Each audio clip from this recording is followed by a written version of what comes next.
the white moonlight, Jason had abandoned his family to marry. But when I was 6 months pregnant, he cheated. Inside the private booth, he had the pretty young girl in his arms and kissed her while the crowd cheered. Someone envied him for marrying the campus beauty and soon having a wife, a kid, and a warm bed. He lit a cigarette and let the smoke carry his scorn. Serena's great, gentle, gorgeous, but whenever I remember how I walked away from the family and started from scratch just to marry her, I feel like a goddamn idiot. Looking at her now, she's nothing special. Timid, dull, boring as hell. He kissed the girl beside him again, stroking her face playfully. You're better. You don't want my name, we can play any way I like. He forgot, Serena might be timid and dull, but she holds grudges and pays them back tooth for tooth. Before we go on, subscribe to the channel and tell us where you're listening from. One hand carried the hangover pills I picked up at the pharmacy, the other a dripping umbrella. On my phone lay the message Jason had sent an hour ago. Babe, I'm wasted. Come pick me up, okay? The same old coquettish tone. Dim amber light smeared the corridor in ambiguous color. This was Onyx, the only private club he could re-enter after winning his way back into entrepreneurship. Privacy, of course, was absolute. Maybe the light was poor. I tripped where the carpet seams met and lurched forward several steps before I caught myself. I pressed a hand to my swollen belly, heart hammering. Then the ring finger of my left hand went light, as though a needle had stabbed my heart. My wedding band had slipped off in a stumble. For 3 years that ring, designed and polished by Jason himself, had never left my finger. Countless times in bed, he cradled my limp body, kissing my knuckles over and over. So beautiful. Every part of Serena is beautiful. Only Serena deserves a ring I made. Now it had dropped off, easily, no warning. Like a withered leaf in autumn, falling when its time is up. I crouched and searched frantically. In the murky light, there was only thick plush carpet as far as I could see. The booth door was ajar, young voices spilled out. They were playing Truth or Dare. Someone had lost and was being forced to drink. Jason, I really can't. Help me, okay? Help me just this once and tonight I'll give you everything, you'll see. The girl's voice was like honey candy, sweet, the tail of every syllable curled in the pout. Little liar. Yesterday you promised the same, but halfway through you started crying. The man's lazy tone was bright with amusement and unmistakable fondness. Exactly the way he used to coax me. I'm someone who lives without the smallest shred of security. If a perfectly quiet room suddenly produces the tiniest noise, my heart will hammer until it hurts. Serena, why are you so timid? A heavy door makes you jump. Serena, it's okay. I just put the glass down too hard. He would wrap me tenderly in the quilt, pull me into his arms, and stroke my rigid spine again and again, laughing softly. Serena's just like the bunny. From now on I'll do everything gently, alright? I swear I won't let my Serena be scared. Strangely, under that company I did relax, bit by bit. Little by little I gave him my heart and let him into the safest corner of my world. For years afterward, whenever fear or even panic showed on my face, he would bundle me in the quilt and rock me and the quilt together, until my sense of safety rebuilt itself. Now that safe place collapsed, and my heart hollowed out with it. Tears fell without warning. The pain, shelved for a month, surged back like a tide and swallowed me whole.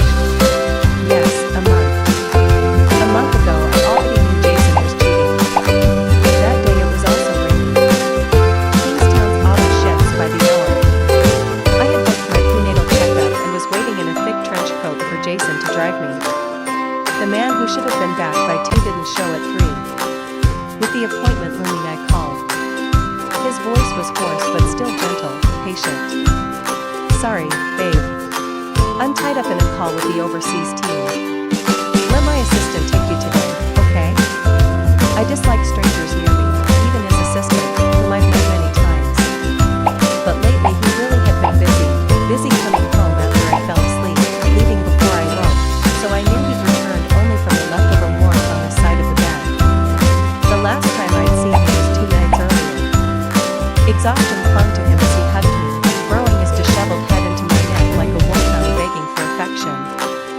He said the corporation was about to go public, that soon he could barely snatch a moment with me or the baby, and he needed my kisses as compensation for the loneliness. Thinking of that, I softened and murmured, "All right. Remember to rest, your health matters." He laughed and snapped a loud kiss through the phone. "Deal. I'll listen to my wife." At last night's charity gala, I won the angel wing for you. I'll bring it home tonight. Joy washed the blush from my cheeks. Angel Wing was my favorite piece by my favorite master, the only work from the freedom series ever released at auction. I had once stared at the magazine photo until the page wore thin. He noticed, lifted me onto his lap, and said if I coaxed him properly he would win it for me. I coaxed him for a long time, until my tongue was numb, my lips swollen, my legs so weak I couldn't stand. Only then did he carry me onto his lap, voice husky. "Silly Serena, no one but you will ever wear that necklace." Yet that necklace never reached my throat. While I clutched my test results and gazed blissfully at the ultrasound showing tiny hands and feet, the man who claimed he was too busy for me was next door in the OB, cradling a sobbing girl. Over-enthusiastic sex caused a luteal rupture. Nothing serious. Watch the frequency, keep clean, no intercourse for a while. The girl whimpered against Jason's chest, acting cute in pain. He held her hand and kissed her forehead over and over, consoling her. His temper is actually poor, born into aristocracy, fond on since childhood, proud and vicious. At the smallest slight he explodes and repays it double. In those peach blossom eyes you usually find only arrogance or malice. He never learned to soothe anyone, barely to speak gently, except to me. Now he had learned to coax a little girl just as tenderly. I stood in the doorway, my checkup sheet crushed into a wrinkled ball in my fist. Jason was right, I'm timid and dull. Even seeing my husband cheat, my instinct was to hide, to avoid a confrontation. What was I thinking? Oh, Jason knew I had a prenatal appointment today, didn't he? He knew I always used this private hospital, right? So bringing her here, wasn't he afraid I'd see them? Or was it deliberate? A signal that he had someone new, that he couldn't be bothered with words, that I should step aside on my own? My gaze shuttled between their bodies, pressed together without a breath of space, and finally settled on the girl's throat. There hung the necklace I had studied in magazines for months. So he had given it to her.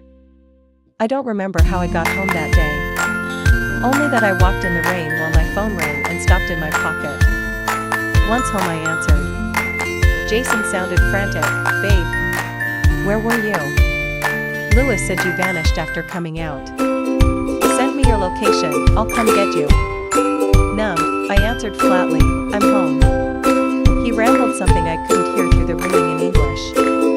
Keep the original paragraph breaks exactly. Do not summarize or omit anything. He rattled on, my ears buzzed and I caught none of it. After he hung up I went to change. Only then did I realize how cold I was, though I set the AC to 86°F, though I curled on the sofa under a blanket, my teeth still chattered. Night fell, the world went silent, and the door never opened. Suddenly, I flipped the coffee table like a madwoman, glass vase and dew roses crashed to the floor. Timid, Dolmy only dared explode when I was sure the guilty party wouldn't see. I smashed everything breakable in the living room, and when I collapsed I understood, I wasn't cold, my heart was weeping, howling in agony. Dizzy, I couldn't see where I'd gone wrong, why the man who loved me had stabbed me in the back while I carried his child. The following month was endless self-torture. I obsessed over my sagging belly, my haggard pregnancy face. For a time I believed I was the ugliest, most worthless woman alive. Still, I wrapped the truth in silence and pretended nothing had happened.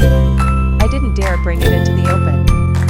At 17 I lost my family, for 8 years Jason had been all I had. I feared that if I protested he too would vanish from my life. But however I fled, I still tracked every sign, the cloying perfume clinging to him when he held me, the lipstick smear on a white shirt in the hammer, the brown curl on the passenger seat. Each overlooked detail became a mountain, eroding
your toes if your brain won't. The teasing drove the girl to tears. Jason laughed and soothed her. Stop bullying her. She's young, sweet, pure. Don't be mean. Serena, his laughing tone cooled into something unreadable. She's good, gentle, beautiful, but when I think how I walked out on the family and ate dirt to build a company just to marry her, I feel like a damned fool. Looking at her now, she's nothing special.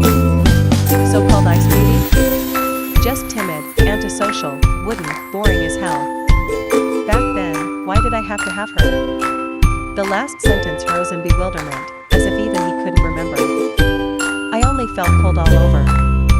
The nightmare of my past had already been served up for his lover, and who knew how many others, to dissect. My flesh and pain spread open for their entertainment. Let my pain become their boredom-filling amusement. For a whole month I couldn't figure out why Jason had cheated. Now the answer came from Jason's own mouth. It made the torment I put myself through this past month look ridiculously pointless. His father had also cheated while his mother was pregnant. By the time she found out, the bastard son was almost 10, about Jason's age. From that moment on, Jason's mother's mind began to unravel. After years of pain and struggle, she finally jumped off the roof. Not long after her death, his father moved the mistress and the illegitimate child into the house. Jason moved out then and never went back. He was 17, living next door to me. The change made him savage, fights and trouble every other day. All I knew was the new boy next door was about my age and, like me, had no one to care for him. So I'd quietly leave bruise ointment outside his door. Only after we got together did I learn about his family and the gulf between our worlds. His father never gave up on him, maybe out of some microscopic guilt for Jason's mother, and every family resource was funneled straight to him. I once broke things off because of that, but Jason found me, hugged me shaking, voice breaking. Serena, I can lose everything, except you. Don't leave me. I'll die. You're the only person I care about in this world. In the end, my heart softened.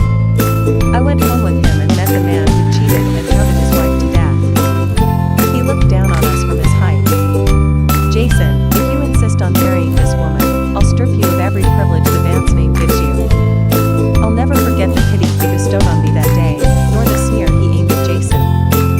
He said, "You sure that once you lose the Van Zer halo and have to worry about rent and groceries, working your ass off for money that won't even buy one button of the shirt you're wearing now, while your kid brother inherits the empire and has the world at his feet, you won't end up hating her, blaming her?" Jason dragged me out of the mansion, stubborn, tossing back only, then take it all back. In truth, every omen was there. I once caught him staring at a gossip page photo of Ryan in a suit. I'd also pushed away my hand when, during the hardest days of his startup, I tried to wipe his drunk, bitter face. He muttered, "Why the hell does he get everything? He's just a bastard." His mother wrecked my family. They've all forgotten how they used to kiss my ass. Those fragments slot together into a single clear line telling me the truth. Jason hates me. Ridiculous.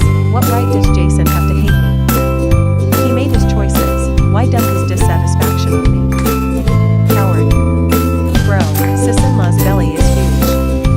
Aren't you scared she'll find out? After that sentence, the room fell quiet for a second. Then came the crash of glass and Jason's icy warning. So all of you better keep your damn mouths shut. She's about to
nails and blades, forcing me to watch the rerun I cannot escape.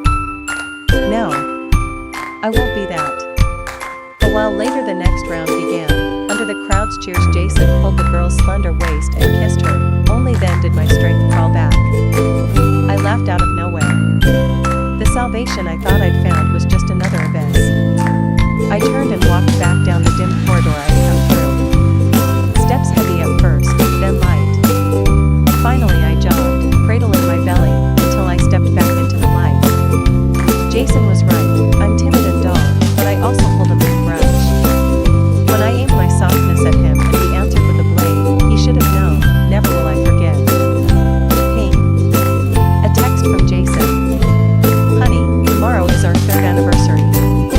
Got a surprise for you. Love you. Your hubby. I deleted it without a flicker of expression and hailed a cab. I slept the best sleep I'd had in a month. When Jason got back I was pruning flowers on the balcony. Lewis had just returned from her hometown break and, while wiping water spots off the pots, was telling me little stories from her days away. I burst out laughing. Lewis smiled with relief. Madam hasn't laughed like that in ages. Oh, Jason's back. He always comes home for the anniversary, no matter how busy. My peripheral vision caught the man in the garden below clutching flowers. He frowned at the car mirror, checking his outfit. Dew glittered on the roses in his arms. Married this long and Jason still wants his wife to see the best of him. Look, he's spraying cologne down there. He must love you so.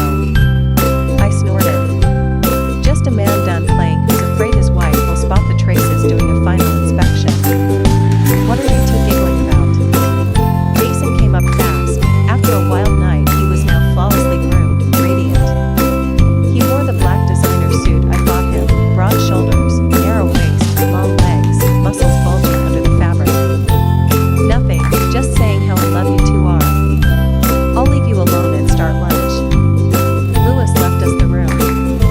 Jason arched a brow, I smiling, set the flowers down and moved to hug me. Lewis is great, always testifying to my love for my wife. I lifted a hand to block. The heavy men's cologne couldn't mask the cloying girly sweetness seeping through. You stayed at the office again last night? I turned to search his eyes. Yeah, wrapped up at 2 a.m., so I crashed there. Missed you, baby. Couldn't sleep without holding you. He rubbed his head against my hand, pitiful, zero guilt. I chuckled. Really? It rained last night. I was afraid you'd get wet and brought an umbrella to your office. Staff said you'd left long before. Jason's movements froze. I gently pulled my hand free and sat back on the sofa, not bothering with his expression. He suddenly strode over and hugged me hard, voice turning careful. Sorry, honey. The Chishi CEO said the contract had issues, so I entertained him till late. Drank too much, blacked out, crashed at some hotel. I didn't mean to hide it, I was afraid you'd worry. And you're pregnant. The more he talked, the softer he got, face filling with grievance, as if he were the misunderstood good husband busting his butt for wife and child. I squirmed but couldn't break free, so I said, that peach perfume is choking me, Jason. I hate peach, you know that. The instant I finished, his body went rigid. Pity was replaced by numbness. Good, I can face him with a still heart now. For the rest of the day Jason stuck to me like glue.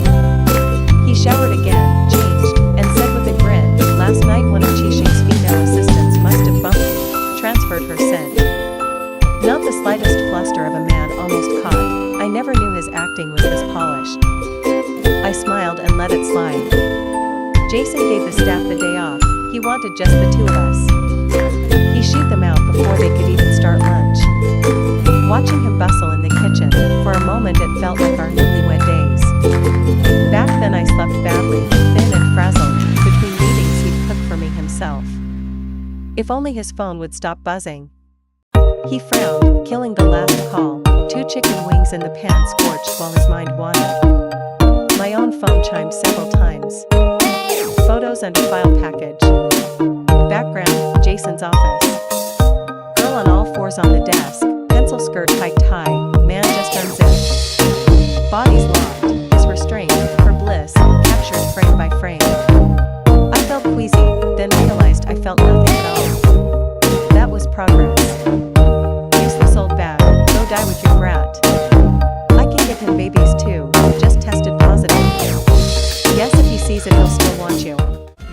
Text plus an ultrasound photo.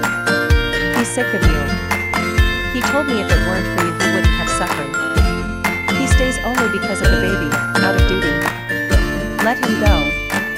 I ignored her and finally got it. Last night's bait text from Jason's phone had been her work. The little girl's mind was transparent, pity, top university, bright future, yet she chose this road. I saved the photos and opened the file from the overseas account. Inside, everything on that girl. 20-year-old Zoe, fresh, pretty, rough life. Grandmother who favored boys, dead mother, vicious stepmother, brutal father. Jason had rescued her. 2 years ago, while his company was going public, a charity shipment to the mountains went wrong. Jason flew out himself and saved her just as her father was selling her to a village widower bride after her college entrance exam. Jason descended like a god, brought her to Queenstown, pulled her from the mire, paid her tuition. Falling for the god who saved her, inevitably. She looks like you, the overseas academy. I snorted, still in the mood to joke. I never played mistress. She was speechless, then after a beat, does the guy have a white-hand fetish? Why is he always into rescuing animals? Maybe. While we ate, the overseas account kept pinging, indignant. Want me to mess them up? I just hacked the jerk's laptop, loads of good stuff. I can plaster it all over her campus net. Forget it. The issue is the man who ate shit, not the shit itself, right? What's so funny over there? Jason set the dishes on the table. He knows I have a peculiar friend, never shows, ghosts in and out. I smiled, walked over. Telling a damsel rescue story. Jason pulled out my chair, eased me down. Stories are dull, you haven't tasted my cooking in ages. He stole a kiss on my forehead while I sat. Recalling Zoe's photo, nausea surged, my mood sank. I blurted, real-life tales are better. Guy meets future wife at a club, then years later takes his mistress from the same place. Does he have a damsel-saving king or what? Jason's hand jerked, the soup bowl tilted, drenching his hand. I watched coldly as he rushed to the kitchen to rinse his hands. When he came out, a blister was already swelling on the back of one. I flipped my phone face down on the table and stared at him while he stood there at a loss. After a long moment he said, "Sweetheart, have you heard some rumor?" I shook my head, put the smile back on, and said, "Let's eat." The screen of the phone still showed the line Zoe had said. "Yes, do you think he'll actually spend your 3rd anniversary with you?" In the end Jason didn't let Zoe call him away. When he invented an urgent meeting and headed for the door, I lifted a hand to smooth my hair. I watched with satisfaction as his gaze flipped to my naked ring finger and panic flashed across his eyes. Zoe wanted to provoke me, even though the real problem was Jason. I wasn't about to let her win. If nothing else I could still fascinate her. Yet although Jason stayed home, I felt sick. I mocked myself. Here I was, scheming like some palace-bound concubine fighting for a man's affection. That night he helped me and talked endlessly about the way we used to be. Even in sleep his arms stayed tight around me. Only when his throat was dry did he venture, in the smallest voice, "Serena, the ring I carved for you, where is it?" No idea where I threw it, I answered. Silence stretched behind me for a long time before his voice returned. "Doesn't matter. I'll make you another." Something icy suddenly touched my neck. I looked down, the winged diamond on the necklace caught the light. He turned me over, eyes shining with devotion. "Serena, happy 3rd anniversary. The necklace you wanted, I brought it back." It was the angel wing had already worn. I closed my eyes, gave a soft amen, rolled over, and pretended to sleep, leaving him my back. Maybe because the anniversary had been such a roller coaster, Jason said nothing more. He simply pulled me hard against his chest. Just before I drifted off I seemed to hear him murmur, "Serena, be good. Stay with me forever, never leave me." The forever he spoke of lasted only a few hours. When Jason slipped out of bed at midnight I was already awake. I lay still, listening to him grope in the dark for his clothes, then leave. Down at the gate Zoe had waited forever. The instant he appeared she flung herself into his arms. I watched for a while.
the hand-thrown ceramic mugs we'd made together, the project trophy we'd won back in college, the rocking chair I'd begged him to build, and, of course, the finished nursery.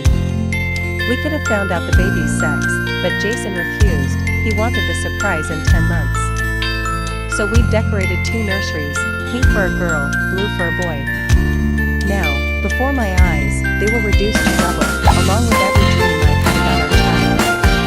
I told the housekeeper to take the week off, walked out, and got into the waiting car. A message from my overseas account on LinkedIn. You sure you want to go through with it? Yes. Then I'm flying back to be with you. Those 5 simple words snapped the dam. The humiliation of these last weeks gushed out, and tears flooded my face. Okay. Night fell. Jason leaned against the hospital window, smoking. A nurse spoke up, "Sir, no smoking in patient rooms." He grunted and pinched the ash off with his fingers. How is she? Procedure can go ahead tomorrow. During the post-miscarriage rest, no sex, no drafts. She's young, she'll bounce back fast. She left. Zoe's eyes were red, her face bloodless. Jason. She had already forgotten the triumph in her voice when she messaged Serena the sonogram printout. Now she only wanted to ask whether she could keep the baby. She meant to say it wasn't for his money. He cut her off. Well, why are you a some big enough to live on for life? After that, we're strangers. His expression was ice, the gentleness of recent weeks had vanished. When she still looked ready to plead, he bent, fingers clamping her cheeks hard enough to leave 2 living marks. I laid down the rules on day 1, Zoe. Stay obedient, or you won't last my Queenstown. Otherwise, a short, humorless laugh finished the threat. Zoe shuddered, suddenly remembering what his cruelty could look like. His affection these past weeks had bred delusion, made her forget she was only a pet. All his real feelings were stored up for the woman named Serena. All right. You'll have the procedure here. Afterwards, my assistant will handle the details. He straightened to leave. Zoe sat stunned, then the memory of her taunt to Serena flashed through her mind. If Jason found out. She snatched his sleeve. Jason, just a few more days. Stay with me while we send this child away together, okay? Tears hung on her lashes, lovely and pitiful. From this angle, she looked exactly like Serena back then. Serena at 17, already grounded, fragile and hypersensitive, the type that could wake the basest male instincts. No wonder the Alufair had noticed her. He had known her family situation from the day he moved in. Their unit was infamous, so much so that even the neighbor's terrier barked a wide circle around them. Her stepfather was violent and vicious. When drunk, he beat her mother and her. Their screams drifted out several nights a week. After a few useless visits, both police and social services caseworkers stopped coming. Yet under those circumstances, Serena would slip downstairs to feed strays, and when Jason came home bloody from some fight, she would silently press ointment and bandages into his hands. A girl almost foolishly kind. He had always repaid both grudges and favors in full. So the night the screaming started again, he kicked their door in. What he saw was worse than any rumor. Serena's mother, skeletal and bruised, but still beautiful. Serena's own face aching like him, lay on the floor, belly swollen, absorbing the man's fists. Serena clung to the bruised leg, trying to drag him off, and was rewarded with a kick that sent her sprawling. You married me, and now you dream of running off to have some sugar daddy? Bitch. Try it, or I'll kill you first, then that little slut you spawned. Jason had never been more furious. He launched himself at the man. They rolled, punched, shattered furniture. When it ended, the stepfather had 3 broken ribs and a fractured femur, quietly paid for by Jason's father. The monster learned fear. For a long stretch afterward, Serena and her mother breathed easier, and Serena's smiles came more often. Watching those smiles, Jason felt something clutch his heart for the first time. Eventually her mother, once a shut-in, would waddle outside, and seeing the 2 of us together, she would invite him in for a meal. Then came the night when fresh screams tore through the drywall. Jason bolted out barefoot. This time the scene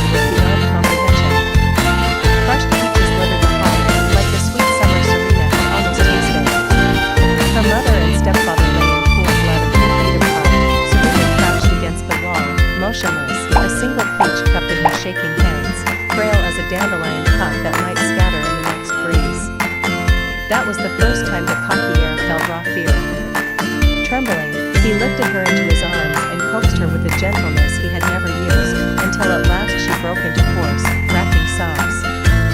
If it was her face that hooked him, it was her fate that sank its barbed steed. As for Zoe, he first saw her when she was barely in her teens, dressed like livestock and dragged toward a limping, lecherous middle-aged buyer. Her eyes were red, her face blank, and in that instant she became the same trembling girl in the blood-smeared corridor. Both of them white jasmine sprouting in love. For a second he felt pity, and only pity, because everything else already belonged to Serena. Thinking of this, his gaze softened. Fine, he murmured. For the next several days Jason stayed, behaving more or less as he had before, giving the infatuated girl a scrap of comfort in her last hours with him, or so he told himself. Yet no matter what he did, Serena's face hovered in his mind, Serena weeping in that cramped, dark flat. Serena silently bandaging him when whirlwinds of trouble circled her. Serena terrified of a man's touch yet immediately lying beneath him, trembling but trusting. He missed her. The longing pressed at the moment Zoe was wheeled out of surgery, pale as paper, lost inside an empty gown, a bloom snapped off before it ever opened. Jason couldn't help wondering, will Serena hurt this much when she gives birth? No matter, he would be there, he decided, he would hold her, hire the best postpartum team. They would have only this one child, he would never make Serena go through that pain again. On his phone their last exchange still read, taking off on business, love you. Work comes first. I've got a big surprise for you when you're back. Recent days really had been packed with corporate fires and Zoe's surgery. He'd been too swamped to call, and she hadn't texted either. Suddenly the odd way she'd behaved on their anniversary flashed through his mind, almost as if she already knew. Uneasiness crippled.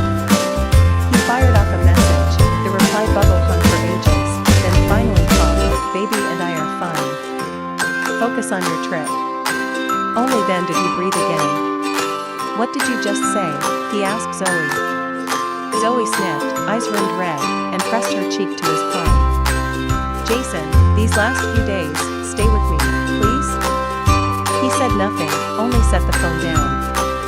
The afternoon Zoe was discharged, Jason had his assistant book the first flight to East Town. Before boarding he called Serena, her voice was as soft as ever, promising to meet him at the airport. He smiled. Wait for me at home, sweetheart. You're 6 months alone, don't run around. I brought you a gift. On the point of hanging up, instinct struck. Serena, a quiet came from the other end. He said, I love you. The past few years had been too hard. He had walked away from the dance family stacking, and calling his way from startup to a new foothold in Pakistan had cost him too much. Too many people called him an idiot for throwing away his birthright over a woman. They compared him to the illegitimate son who had inherited everything. Who was he? Once the darling of the heavens, the crown prince of the dance dynasty, the man everyone flattered. Yet his dignity had been tossed to the ground so Ryan could stamp on it. The rich kids he used to sneer at could, with a casual word meant to please Ryan, shove his barely recovering corporation back into free fall. So he had, unreasonably, blamed Serena, even hated her. Hated that her appearance had made him abandon everything like a fool. As time slipped by, he hadn't spoken those 3 words with such heat and sincerity in ages. When they suddenly left his mouth, his heart thudded like a teenager's while he waited for an answer. But the seconds stretched until the wild beat slowed and the upturn of his lips drooped. Only then did she give a soft amen, and the line went dead. The heat gone, his smile stiffened on his face. No matter, the only thing he owed Serena was Zoe.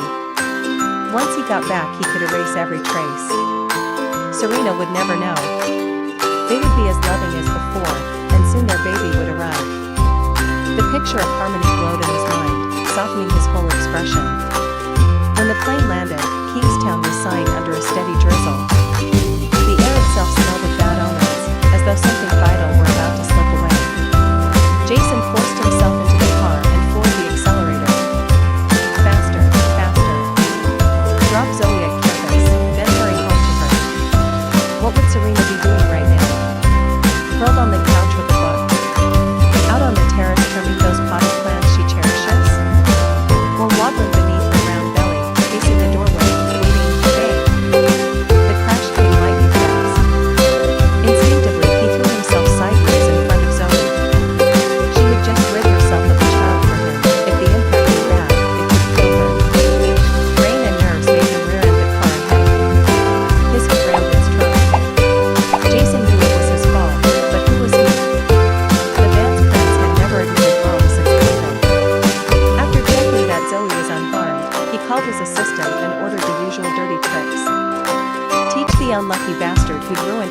bruising lesson.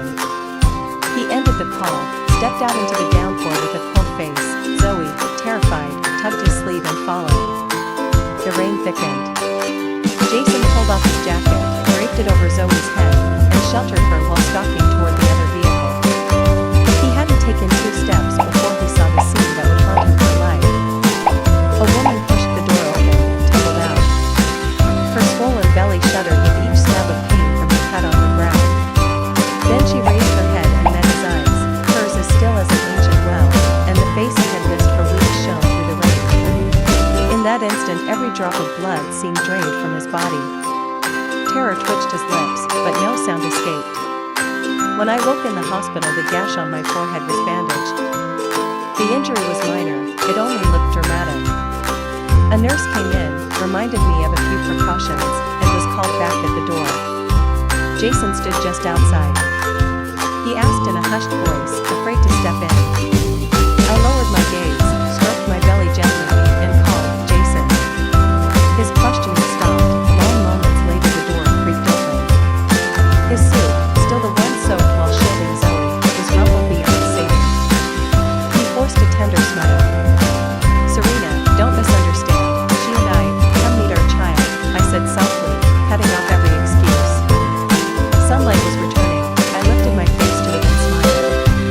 His look shifted from dread to melted warmth. He approached me in daze. I studied him, and at last hope surfaced. The guilt of a man who had cheated on his pregnant wife. I found it hilarious. He laughed. He came back to himself, laid a trembling hand on my bone, voice breaking. I'm sorry. Serena, yesterday you terrified me. Didn't I ask you to wait at home? I didn't, words failed. He pressed his head to my belly. If something happened to you, what would I do?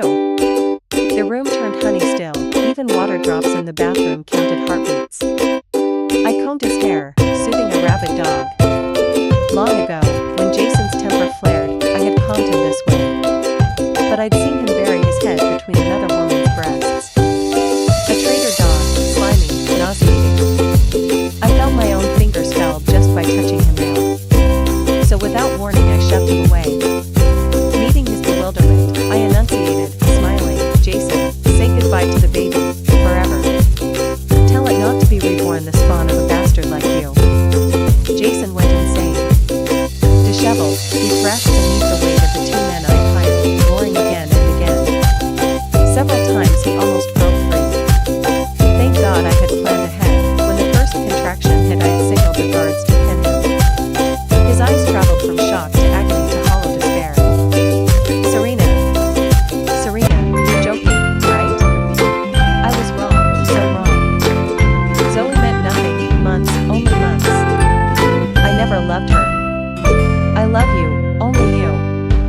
I beg you, this is our child. Serena, you and I are all that's left of each other, our baby. You can't. You mustn't. Ah.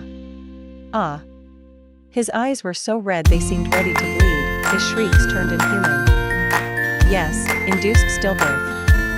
I would end the pregnancy. And I would do it in front of him. I felt the drug seize my wound, the child fought its final battle. Cramps racked my belly, my heart spasmed. Shaking, I crawled from the bed and knelt before him. Calm shattered, I fisted his collar. No, I can, Jason. Men like you and your father deserve no descendants, Serena. Pressed to kneel, he held. In 7 years together, 3 married, he had never raised his voice.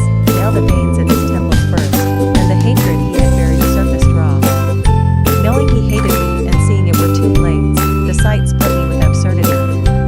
That's your child too. I sinned, what did it do? You deny it even birth? How vicious. Have you forgotten your mother? She died protecting you, and you're a mother now, Serena. He clawed at my deepest wound, babbling. I didn't care, because I knew, if Mom could see, she would rejoice that I had not walked her road. With her last breath she had urged me to run. Today, I had finally sprinted clear of that shadow. So I touched my lips into a sneer. You have no right to judge me. This is your crime, not mine. father, an animal cheating while his wife carries his child. Rot breeds true, and you shall father nothing more. At that moment my knowledge of him became the keenest blade. Only his ragged gasps and blood-mottled eyes filled the room. Pain bulged the veins in my temples, yet I remained unruffled. A nurse burst in, afraid I would faint, and helped me lie back. Had I won? No. In this game we were both losers. Jason knelt, pinned by several men, and I turned my face away. It was proper that he kneel to escort this child out. The cramps deepened, my lower half felt split by sobs. Induced stillbirth means delivering the now dead infant. The nurse walked me round the bathroom, rubbing my back, coaching my breath. Jason knelt at the threshold, eyes bulging, tears streaming. So he had cared this much. Knives seemed to churn inside me, sweat soaked every inch. Yet watching him, a perverse thrill crawled across my scalp. Midway the doctor came, gave me an epidural. I bit my mouth full of blood, yet enunciated, Jason, when you fucked her, did you picture me pregnant? Think of this baby? Remember, it breathed, and you murdered it. Blood snaked down my legs, pooling on the tiles, a soft splash, and the infant slid into the waiting basin. Jason's gaze followed, slipping from despair to numbness, his throat rasping in human croaks. Slowly I bent, lifted the tiny formed body, and laid it in his arms. Look, Jason, look at the life your sin erased, so you'll see its face every night you dream. Jason fled. He bolted, stumbled, crawled out of the ward. I drew a long breath, tilting my head back. I knew my psyche was cracked. I'd sought therapy for years. Then the pregnancy had healed me. For a long stretch I needed no pills, no therapist. A week ago I walked back into that office, not for treatment, but to recount the black month. At the end I asked, Doctor, what must I do to make him regret? He gave no answer, and I didn't wait for one. As Jason said, he knows me best, and I him. After all those sessions, I had learned how to drive the knife where he was softest. Jason will never dare father another child. A savage psychic castration, the gift I promised him. I stayed in the hospital 7 days. Zoe rang once. No trace of her earlier triumph, she screamed, what have you done? Jason came back burning with fever, won't eat or drink. Serena, you vicious bitch, may you rot in the 18 hell. I only asked sweetly, I heard Jason made you kill your baby too. She slammed the phone down. On the 8th afternoon a stranger in black stepped into my room. She met my eyes, and pulled off her mask and hood. Her skin, moon pale from years without sun, made my sob break into open weeping. That day I checked out. On the ride to the airport Jason called. I let it ring once, and he never tried again. While I waited to board, Ivy pulled her hood and mask back on, tapped at her laptop, then grinned up at me, eyes laughing above the cloth. It's done. I sat to the side, lost in thought, and didn't ask what, exactly, was done. Ivy was the friend I'd never once met in person. Our situations were similar, the only difference was that she loathed light and crowds by choice, while I was simply terrified of them. She'd once been a hacker. After breaking into the ancient servers of a centuries-old foreign conglomerate on a dare, she'd been caught, then quietly hired by the same family to guard their cyber ramparts. So when she said it's done, it was never anything good. The divorce papers are in the mail. Soon you'll be able to come abroad and live with me. She ruffled my hair, only then did I turn to look at her. It would never be that easy. Jason was stubborn, vindictive. This time I'd blindsided him, he hadn't had time to react. But he always repaid a debt, whether of love or hate, and he never, ever let go. So, on my way to the airport, I went to see someone first. The current head of the Vance family, the half-brother Jason hated most, Ryan. I knew Jason.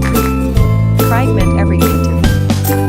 Even though he built his own empire with his own hands, the fact that his father had recognized another son as heir remained the thorn that would fester in him until death.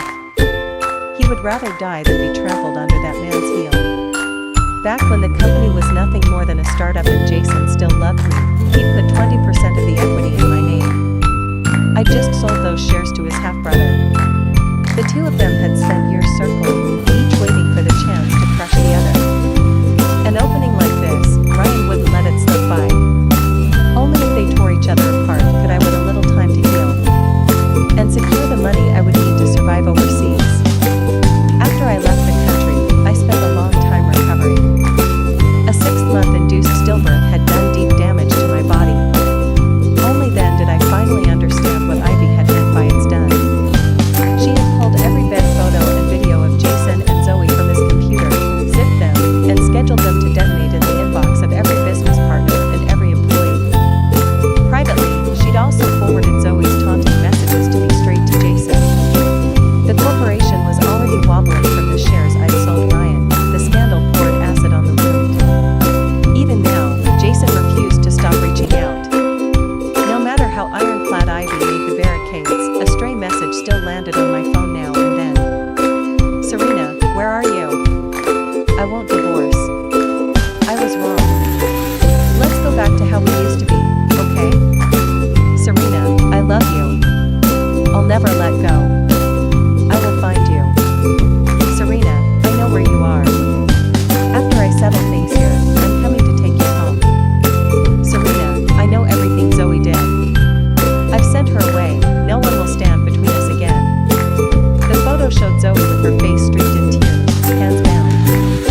Beside her stood the people I'd seen in the dossier Ivy once sent me. Zoe's grandmother, her father and stepmother, and the widower who'd almost become her husband a few years earlier. My hands shook as I read. Ivy plucked the phone away and blotted the cold sweat from my temples with a towel. Ever since the stillbirth, clammy chills had become routine. Now the cold was seeping into my heart. She helped me sit up. I've got soup on. Come eat. I nodded listlessly. She let out a short, cold laugh. Still sending love notes. Looks like things aren't messy enough yet. She stalked back to her room, reappearing with her laptop, and settled at the dining table. You start. I'm adding a little more pressure. Before she could begin, I pressed her wrist and shook my head. Don't. He's already a spent arrow. Ryan won't give him room to breathe again. She didn't need to risk herself for a corpse. Soon the situation twisted again. Zoe escaped. Online, she declared she'd been duped, body and heart, and had had no idea Jason was married. Jason retaliated by releasing the chat logs Ivy had fed him, shredding her life. The two turned on each other like rabid dogs. Traitors, in the end, will always be betrayed. When I was strong enough, I asked Ivy to draw up a travel plan. In 20-odd years, I had never simply wandered on my own. From now on, I would be alone. Grasping that, Ivy designed a route that spanned the globe, so wide that she had to pay me warnings. Jason had flown out, but because my itinerary jerked from continent to continent, he never once collided with me. Meanwhile, distracted, Jason lost his company for good. Ryan swallowed it whole. Ivy forwarded me a shot of him sprawled on the sidewalk, blind drunk, ragged, ruined. Time to return. Snow was falling the day I flew back into Kingstown. The moment the cabin doors opened, the knife-cold wind slapped me awake. For a second, life felt like an old reel sped up and played backward. I'd left broken. A few months later, I stepped off the plane someone else, no longer timid, flinching, recoiling from every human touch. I asked Jason to meet me for the divorce. He had lost weight, his hair was no longer perfect. From the instant he saw me, his gaze clung to my face. Too much had happened, we were both calm now. The scene in the hospital felt like a previous incarnation. I slid the revised divorce papers across the table. My equity had already been cashed out, Jason's company was gone, no need to haggle over assets. This time, all I wanted was the signature. He didn't look at the agreement. Eyes blood red, he clawed at his hair, voice trembling. I only made the mistake any man might make. How did we become? I've slept with someone else, I said. Jason froze mid-gesture, like a toy whose spring had snapped. His mouth moved, but no words came. Desperation flooded his eyes, tears swelled, then rained onto the tabletop. Rarely had I seen him cry, only twice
I loved a living room that never changed?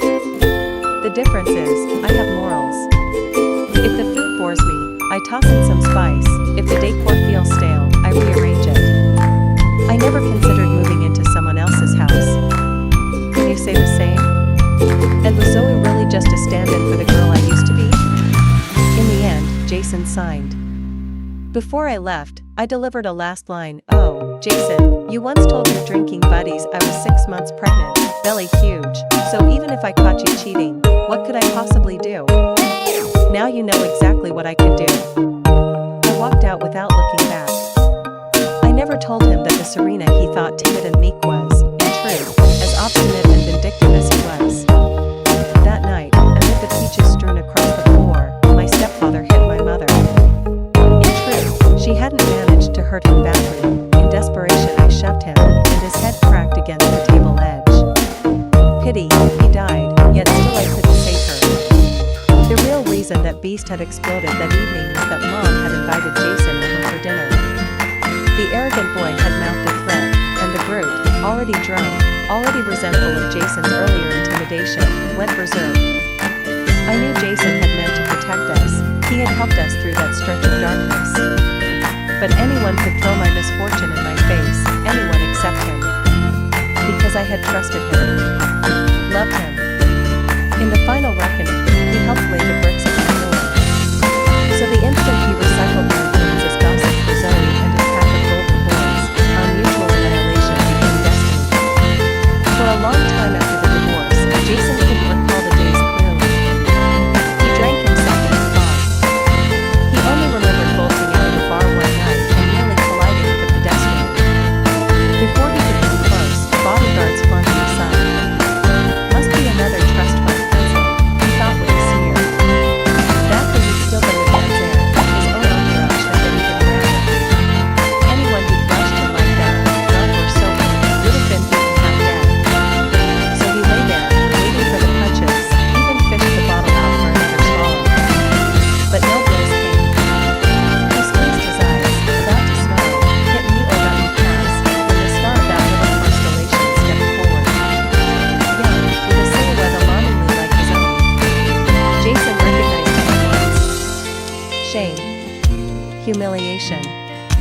No, worse, in that instant, he wished he were dead. He clutched the bottle so hard his hand shook.